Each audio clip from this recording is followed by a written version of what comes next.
Did you know that 90% of the world's millionaires invest in real estate?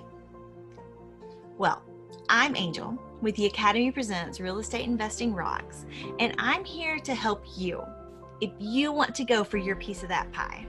Hey guys, it's Angel from the Academy Presents Real Estate Investing Rocks, and today we have Miss Casey Dehle Smith, and she's like really created this company that has gone into an area where, man, real estate investors just need help sometimes.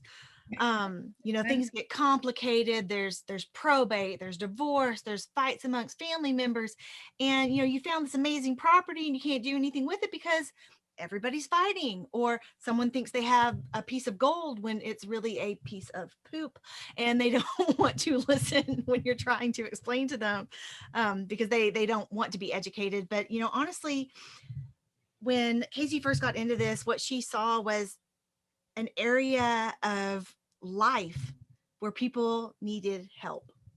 Maybe they were in a house they needed to get out of, or maybe they were just in a situation where they couldn't sell or they couldn't buy. They just couldn't, there was no mobility there. And so she got into this space to help people. She is also what is it, I don't want to mess it up. You are a licensed Texas real estate agent and investor. Yes. So she can work all sides of the deal. But she's just doing amazing things, and her company is doing amazing things. They actually closed like 600, yes, 600, 600 transactions in 2020. And that's huge. Like if you break that down, that's like 50 deals a month. That's more than, you're closing more than a deal a day if you're operating 7 days a week. I mean, that is just like mathematically wild to me. So I'm going to turn it over and kind of let you talk a little bit about maybe what you do, what a transaction coordinator is. Just kind of help everybody out here. Well, thank you for having me. Thank you for the kind intro.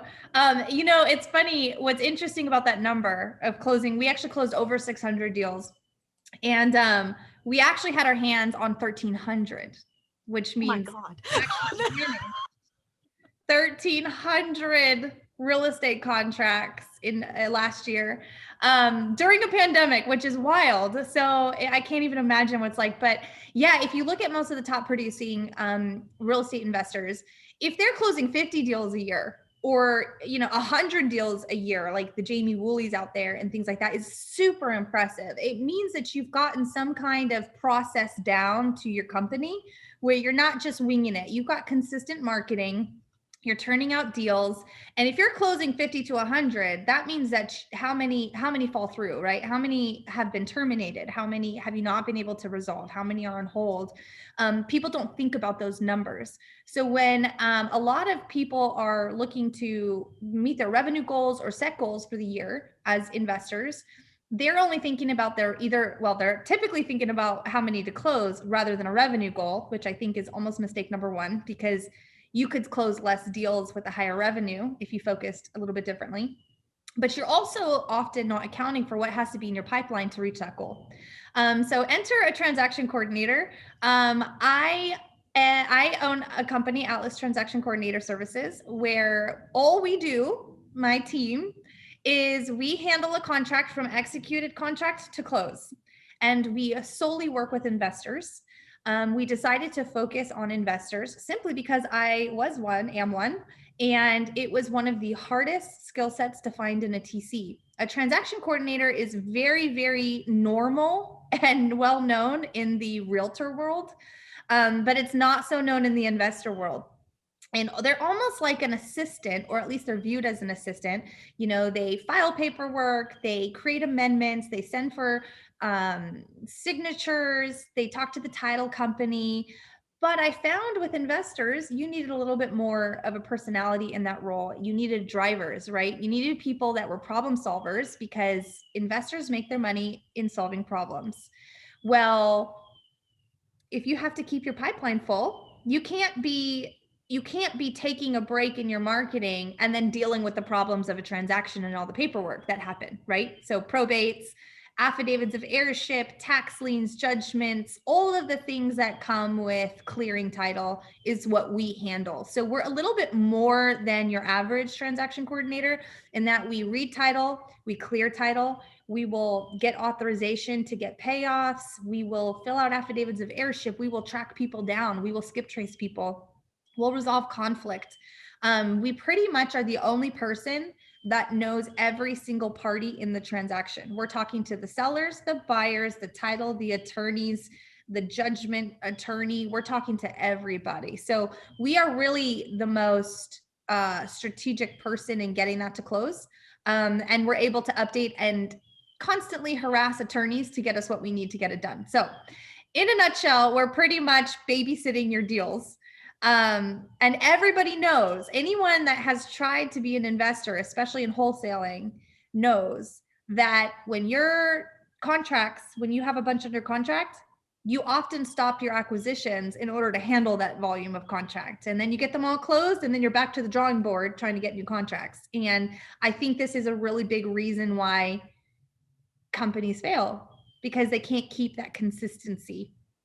And so if you talk to any of the most successful guys, they have a TC either in-house or they're hiring a third party like me virtually to handle what they're working on. Wow. Yeah, that's wild. I know, like, we prefer, so we have a lot of single family homes. I say a lot. We've got 5. We've got 1 in Lubbock and 4 here. But I really love the team that we created here. It's not like our own team, but it's the people that we work with, and we work with them on a consistent basis. And like the last we have one little portfolio, it was a couple of houses, and the last deal we did, we're sitting in title and they hand us the keys and we literally just hand the keys over. Like, we didn't even keep the keys. We do not have a set of keys to that property, even though it's ours. Yeah. And so I'm sitting here thinking, I always go with a realtor because they make life easy. Mm-hmm. But it could be that it's not even the realtor that's making life easy, but the fact that they're hiring someone like you. So yeah, a lot of realtors have transaction coordinators. It's true. That's why they're so on the ball and they can get a lot done. Not all of them do, but most do. And so what you don't realize is we're coordinating where the keys are and where they go. We're coordinating closing. We're, calling Joe, who has a problem with his sister Sally because they're arguing over a dresser, that has to leave the house and no one's signing until that gets settled. I mean, I've seen it all. When you have your hands on that many transactions, they're never the same. And there's always somebody who decides not to sign for whatever reason. And I'm going to pick up the phone and walk them through this. And a lot of times, especially as we know, we work with a lot of sellers that are a little bit crazy, for lack of better terms. They just have no concept of timelines or understanding the process. And when you're like, a lot of times investors aren't very great about walking them through and holding their hand. That's kind of what we do. So we touch base really quickly and we say, here's what it looks like. Here are the next steps. We have to get a title commitment. We have to, make sure there's nothing else that we need. Then we're going to schedule closing. So we kind of we help the investors look good and professional and hopefully get good reviews. I know that some problems are just inevitable and they're going to happen. But that is our role. We kind of do the same thing that they do for TCs, but we just have, I would say, a little bit more diverse skill set in that we're built by investors for investors. So you don't have to train us. You don't have to train us on how to talk to sellers. You don't have to train us on how to resolve title or issues. In fact, we're almost like consultants for resolving title and transactions, and recommending good title companies because they're not all equal. And we work with so many in about 30 plus states, that we can very comfortably recommend some and maybe not so much others. So it does help. It makes a big difference knowing, having the right team, like you said. So this is like your ground up baby. And I don't mean like ground up like ground meat. I mean like you built it from the ground up. This is your ground up built baby. And I mean, like, it started out with like just you, but where did you learn how to do this? Well, I learned it honestly because I got into real estate myself. And when you get started, you're in every seat. You're taking down the deals, you're finding the buyers. I mean, you're in every seat while you're growing. And I did try to outsource to a TC. I tried. I think I looked pretty briefly before I realized that nobody had the skill set I needed. They didn't know how to stop the foreclosures, and I didn't have the capacity to train. So I just decided that that would be my main role. And I still had enough, we maybe had 5 under contract at a time, which isn't crazy, but it used to make me cry, truly. Like five foreclosures can be a really big headache. And I was scrambling all the time. And so I started to think to myself, what are the patterns? What are the lists I could make to get this done? In the event that I'm not available, could I pass it to someone and say, hey, get these done? So it got me thinking, just like you do in any other part of your business, how do I systemize this? Or how do I document it in a way that can streamline this for me? So I kind of got obsessed with experimenting with that. And I created these matrices of like, what are the stages of a contract? What are the most important things? Or, for example, my house accidentally got auctioned. So I learned by experience. Even though we paid the reinstatement, it got auctioned anyway. And so now I'm like, well, now I have to learn how to reverse an auction. So I just started documenting everything that I did and every situation that happened. And I eventually, I kind of started asking other investors, would you find this a good service for you? And the feedback was overwhelming. So I thought, well, why don't we just create a company and train people to do this? So I decided before I started hiring anybody else or building the company truly, I had to figure out what someone's capacity was like if they had the right systems and processes and knowledge. Because most investors, their TCs tap out at about 20 deals, 20. And if you want to close 10 deals a month, you're probably looking at holding close to 25 to 30 deals. And if you want to grow from there, now you're looking at having 2 in-house TCs, which you have to pay a pretty decent salary. Think about that. Even at 30,000, 40,000, which isn't great, that gets expensive. And I thought, if we third partied or found a way to streamline it to where I take that cost and it gets paid out of the HUD and we streamline it in a way, excuse me, what would that look like? And that's what I did. So I just thought, what could I take? I personally tapped out at about 150 active files. And that's when I decided take way less than that. And that's a normal person that can probably handle investor deals. So that's kind of how it started, and really how I started thinking about this role. And I haven't found a single company or a transaction coordinator that's able to handle the capacity that my team can handle because of the way that we develop the backside. We just have systems and processes for everything, every type of deal, every type of client, everything. So yeah, you start to get the repetition, and then you just got to find the right person to handle that kind of stress, I guess. You either love it or hate it, to be honest. That's just wild. So like you were saying earlier, like every deal is different. Every So deal is different. when you're trying to create these systems and like, I guess it's like mini automations, because then it's like, Yeah, it's going this direction. I need to pull this out. So then it would seem like it's endless because they're so different. It kind of is endless, but what you have to do, just like anything in your business, is you have to document what are the most common things. We all know we have to open title. We all know we're going to send an intro email. We all know we have to make a call. So you kind of document the systematic things, and then you start to document the anomalies based on types of deals. We kind of got to be known for specialized deals like creative financing, owner finance, wraps, sub-twos. I have done the weirdest deals. I've had investors come to us and say, listen, I don't know how this is going to work, but here's our idea.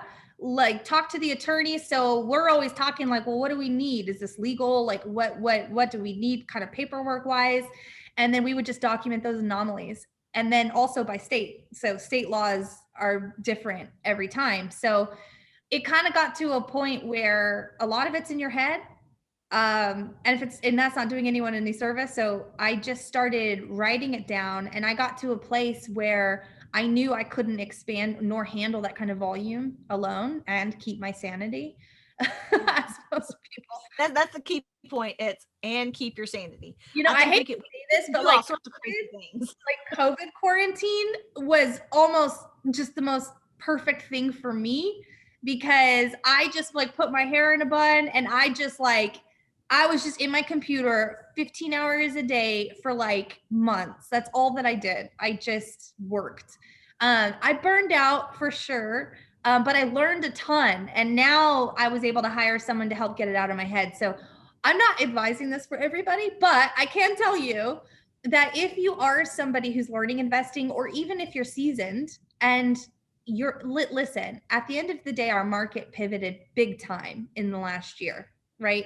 It was unpredictable. My investors had to pivot too, which means their strategies had to pivot, which means our processes had to, and the types of deals they got had to like changed. And we had to figure out how to work with different lenders and all sorts of things. We were able to kind of guide them through that, and kind of be a source of knowledge for them in saying, oh, you want to switch to sub twos in this state? Well, actually, here's a list of documentation, or novation agreements are legal here. You know, you can, here's a template of things that we've used with other people that might work. Check with your attorney. And it kind of helped our clients have light bulbs of what they could do to dispo their properties.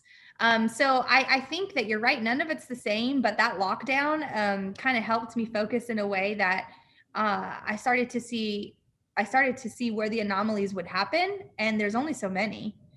I mean, at the end of the day, then it's just a different combination of things. So then I guess it's kind of like a plug and play. So Yeah, like, oh, this email worked with this deal, but you're going to have to follow it up with this conversation because it's just a little bit different. So it's just you're piecing together as you go. Yeah. And all attorneys are different. And all title companies are different. Like how they put together HUDs is different.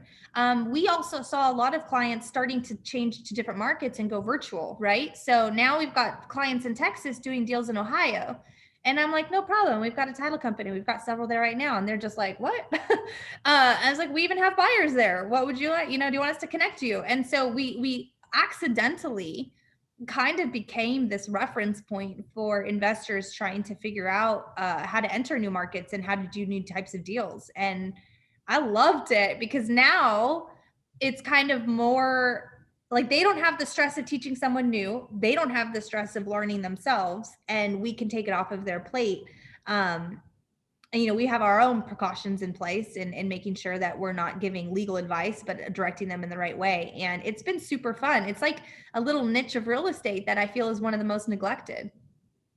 That's super cool. It's not glamorous, but necessary. it is. It's vital. Yeah, I think there's all of the time we're asked, like, you know, what is someplace that people need help, and I'm like, I don't know. And yeah, then, I think like, most people need to know that they need the help here. They're so focused on their marketing or so focused on building their buyers list that they aren't even paying attention. And here's another thing. When people say how many deals they get under contract, they aren't talking about how many are closing.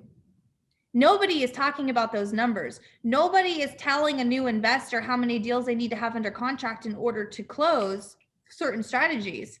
You know, we've got our hands on so many. I can tell you what those KPIs should look like because we have done so many with different people, and the size of your operation matters. We have people that have a termination rate of like 5%, and then we've got some at 50, and you have to ask yourself, what's the difference?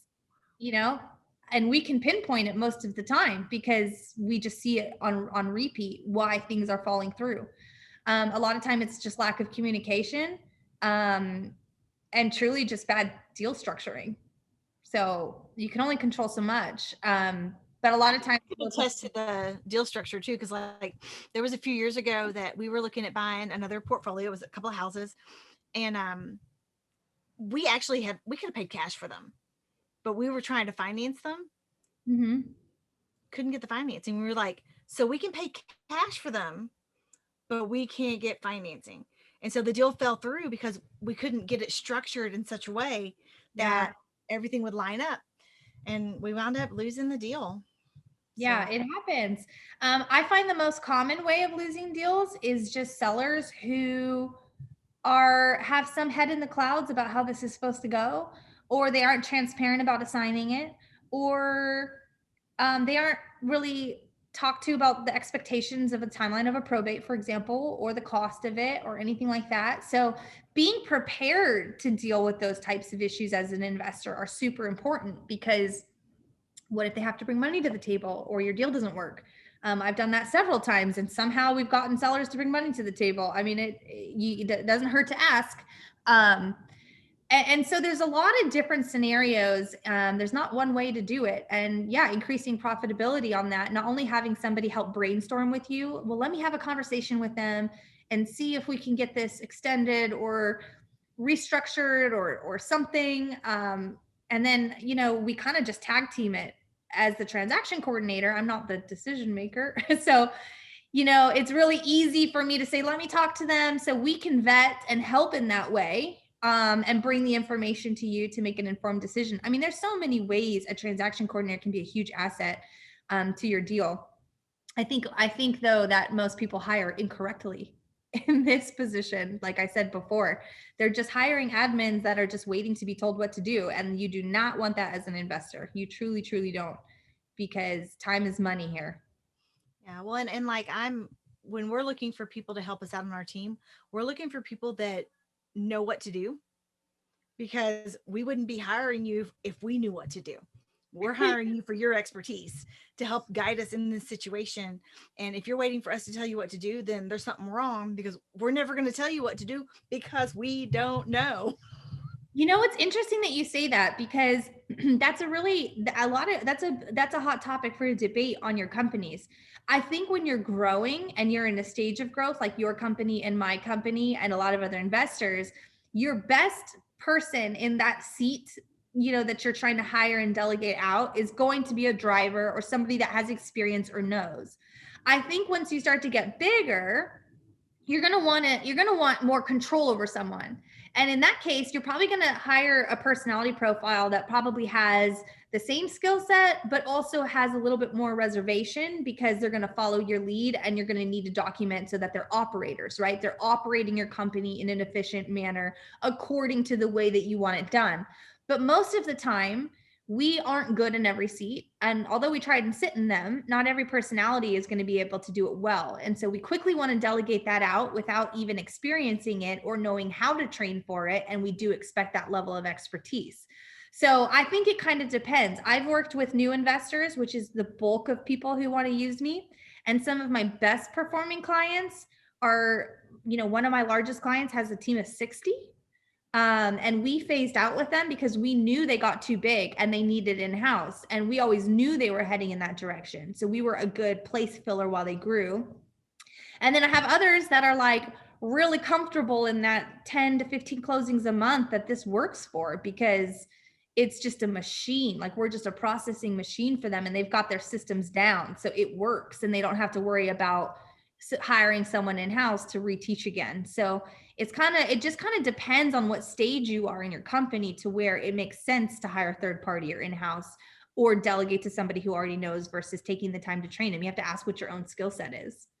Yeah. So I had a friend that he was looking at houses in Beaumont, and he found a house, and nobody knew anything about the family. Like, well, they knew, but like everybody that the neighbors and stuff knew had passed away.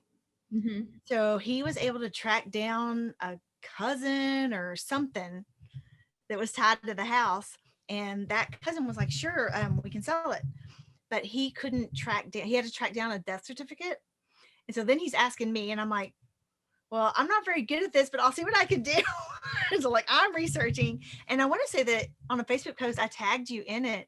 That I don't know if it ever went anywhere, but Oh, I'm terrible. Like, the Facebook has so many changes. I can't see when I'm tagged half the time. I'm like, it doesn't take me to the comment. So I don't know like where it is. Oh, well, it was like, I didn't even know I didn't know how to help him, other than let me do a Google search and see if I can just happen upon some information. But I know that he had already done all that too. So in a situation like that, is that something that you can help out with? Yeah, so I actually pay for a few services, and I'll give you just some golden nuggets on how to track some stuff. Ancestry.com is a godsend. I find so much information when a family doesn't know much about their own family. I can track them most of the time. Things like payoffassist.com, like being able to find out payoff assist is amazing. It's basically a website where you can put in a bank, because so many banks go out of business or change names or get bought out. So I don't know if this has happened to a lot of you, but it happens frequently with my company and my clients. Is we need a payoff from a bank that's no longer existing. So Payoff Assist is going to show you the chain of who bought who. So you can typically track or find some kind of contact or kind of follow the rabbit trail to figure out where it is. Also, just knowing that if it's FDIC insured, you can go to the FDIC to get a release. Little things like that, death certificates, knowing where to search for the rules. There's a lot of things about death certificates that people don't know. For example, there's a lot of title companies in different states that require a death certificate, but it can't have the cause of death on it. So, that's one minor thing. There's some places where like redacted or what? Yeah, it's almost redacted, kind of. So if you send it with cause, they don't accept it, which is super odd. That's like, I've had that in Florida. There's little things like needing death certificates. If it's over a certain age, you can easily access it. If it's not over a certain age or so many years before they pass, then you have to have a family member do it, or you have to give personal information to have it mailed. I mean, there's all sorts of rules to death certificates that are amazing. But a lot of times, depending on the situation, you can push underwriters. I've challenged underwriters more times than I can count, basically telling them, say, well, hey, we're at a dead end here. Would you accept an obituary or this documentation that shows that this is who they are? And they've accepted it on many, many occasions. Wow. So although they prefer a certain thing, sometimes if you come back and ask, say, if you've shown sufficient effort in trying to search for something and you give alternative things or ask for alternatives, they'll go to the underwriters, and just like insurance, right? Or just like qualifying a buyer, title has underwriters. It's insurance, just like anything else. And all the underwriters are trying to prove is that they can insure this with faith that no one from the past is going to come and make claim to this property, or there's no other thing that's going to come bite you later on, and clearing title. So learning what you can take exceptions to and what you can't, and also just asking, because title companies have different underwriters, right? I mean, they're all, if you ask a title company, say, who are your underwriters? Do you have more than one? Super important question, because if one will accept it, the other might not. And it all just depends. So just like anything else, it's negotiable. And a lot of people don't know that. Second is sometimes it's the title company's policy versus actual property code or state code. So Texas, for example, we're really big on homestead, judgments against homestead, things like that. We're a strong homestead state. So certain judgments do not hold weight against a homestead. So if you're trying to close on a property and a homestead pops up, we can say, well, does it have a homestead exemption? And if so, then they can sign an affidavit at closing. But some title companies won't accept it because they don't want the liability, even though Texas property code clearly states that it doesn't hold weight against the property. So you can switch title companies and close just the same and still get the same insurance versus staying with the one that said they wouldn't do it. So big title companies tend to have a lot more red tape to get through versus your smaller investor friendly ones. So all that kind of stuff matters. It really does.